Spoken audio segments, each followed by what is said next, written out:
सर्वांना माझा क्रांतिकारी जयदेवजी।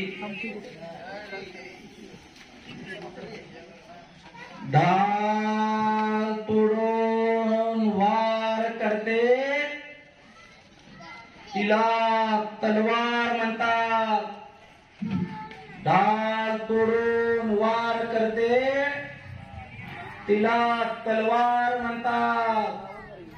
इथे जमलेली सर्व माझ्या लहुजींची औलाद म्हणतात, लहुजींची औलाद।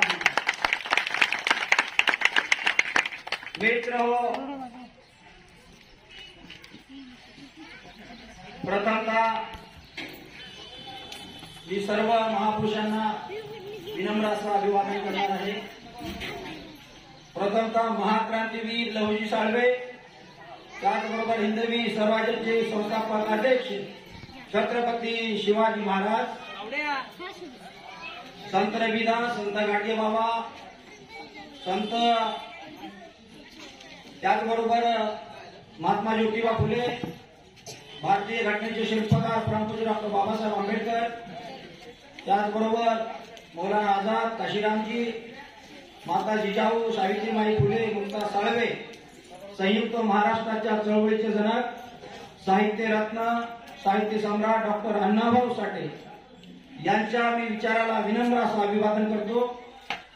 मित्रांनो, त्याचबरोबर संबंध मातंग समाजाला जागर करणारे आपल्या सर्वांचेच स्वर्गीय कैलासी आपले माननीय बाबासाहेब गोखले, त्याचबरोबर आपल्या मातंग समाजाला ज्यांनी या देशामध्ये जयदेवजीचा नारा दिला ते आपल्या सर्वांचेच ज्येष्ठ नेते स्वर्गीय माननीय विजय रेड्डी यांच्या देखील विचाराला मी विनम्र असं अभिवादन करतो।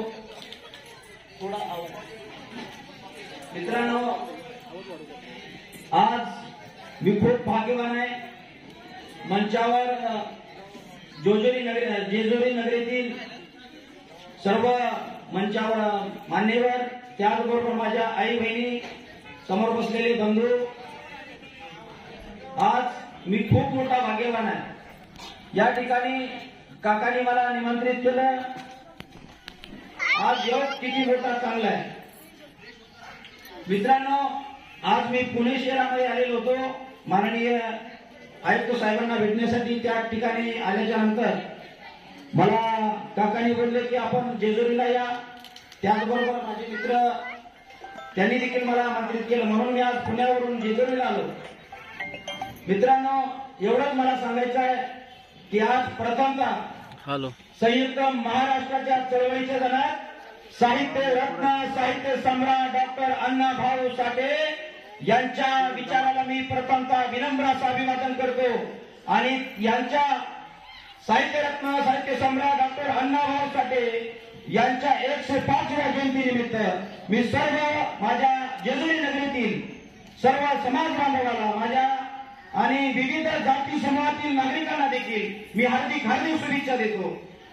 मित्रांनो, ज्या वेळेस आम्ही मातंग समाजाच्या विविध मागण्या संदर्भात असेल, त्याचबरोबर मातंग समाजाच्या इतर समूहातील लोकांना न्याय देण्यासाठी आपण रात्रंदिवस काम करतोय।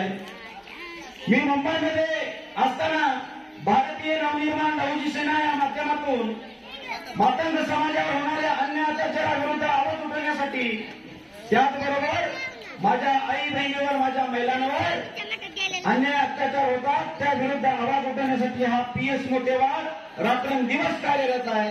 आणि म्हणून माझ्या आई बहिणीवर कुठल्याही महाराष्ट्रातल्या कुठल्याही कानाकोपऱ्यामध्ये अन्याय अत्याचार झाला तर त्याला आवाज उठवण्याचं काम हा PS मोटेवार करतो। ते माझ्या वेळा कोणी भाग्यवान नाही। मित्रांनो, आज मी ज्या सुटाफुटामध्ये आहे, त्या सुटाफुटामध्ये मी जे फिरतो, साहित्य रत्न, साहित्य सम्राट डॉक्टर अण्णाभाऊ साठे यांची देण आहे। त्याचबरोबर महाक्रांतीवीर लहुजी साळवे यांची देण आहे। भारतीय घटनेचे शिल्पकार परमपूज्य डॉक्टर बाबासाहेब आंबेडकर यांच्या विचारामुळे त्यांना अंगीकृत करून आपण त्यांचे विचार अंगीकृत करून आपण समाजाची सेवा करतो। समाजावर होणारे अन्याय अत्याचार याच्या विरोधाला फुटवण्याचं काम करतो। म्हणून आपण आज त्याचबरोबर छत्रपती शिवरायांच्या विचाराच्या देवाणघेवाणीमुळे त्यांच्या विचाराला अंगीकृत करून त्या अन्यायाविरुद्ध लढण्याची एक ताकद निर्माण केली। अन्याय के खिलाफ लढना है, पीडितों को न्याय दिलाना है, हे घोषवाक्य घेऊन मी महाक्रांतीवीर लहुजी साळवे संगमवाडी पुणे येथे महाक्रांतीवीर लहुजी साळवे यांच्या समाधीला नतमस्तक होऊन मी भारतीय नवनिर्माण लहुजी सेनेची स्थापना केलेली आहे। मित्रांनो, माझ्या आई बहिणीवर अनेक प्रकारचे अन्याय अत्याचार होतात। महाराष्ट्रावर कोणीच बोलायला तयार नाही, कुठलाही राजकीय नेता बोलायला तयार नसतो, परंतु हा पीएस मध्यवर्ती रात्रंदिवस कसल्याही प्रकारची पर्वा न करता पोलीस शासन असेल त्यांच्यापर्यंत पोहोचण्याचं काम खऱ्या अर्थाने मी करत असतो। आणि म्हणून मित्रांनो, आजचा तरुण वर्ग खऱ्या अर्थाने शिक्षणाच्या प्रवाहामध्ये जाण्याऐवजी व्यसनाच्या अधीन चाललेला आहे। खऱ्या अर्थाने साहित्यरत्न डॉक्टर अण्णाभाऊ साठे यांचे विचार देखील आपण खऱ्या अर्थाने विकृत केलं पाहिजे, त्यांच्या विचारावर आपण चाललं पाहिजे। दीड दिवस शिक्षण घेणाऱ्या माझ्या महापुरुषांनी, माझ्या अण्णाभाऊंनी समांत भारत देशाची मान अशी सन्मानाने उंचावेल असे कार्य केले आणि रशियामध्ये जाऊन छत्रपती शिवाजी महाराजांचा प्रथम असा पोवाडा आलेला, हे खऱ्या अर्थाने सांगायला मला स्वाभिमान वाटतो। आणि त्या समाजामध्ये माझा जन्म झाला, म्हणून आम्ही सुटापुटात फिरतोय। त्यांचा सन्मान, त्यांचा देशभरामध्ये प्रचार प्रसार झाला पाहिजे, याच्यासाठी देखील मी एक कार्य करतोय। खऱ्या अर्थाने आज सांगायचं असेल तर साहित्यरत्न साहित्य सम्राट डॉक्टर अण्णाभाऊ साठे यांच्या विचाराला, त्यांचा विचार हा संबंध भारत देशामध्ये पोहोचला पाहिजे, याच्यासाठी आपण कार्य करतोय। मित्रांनो, आज या जेजुरी नगरीमधून मी सांगू इच्छितो, साहित्यरत्न साहित्य सम्राट डॉक्टर अण्णाभाऊ साठे यांना भारतरत्न मिळाला पाहिजे, म्हणून या देशातली पहिली मागणी करणारा हा पीएस मध्यवर्ती आहे। आणि म्हणून त्याचा पाठपुरावा देखील सातत्यपूर्ण पाठपुरावा करण्याचं काम मी माझ्या माध्यमातून भारतीय नवनिर्माण लहुजी सेनेच्या माध्यमातून करतो आहे।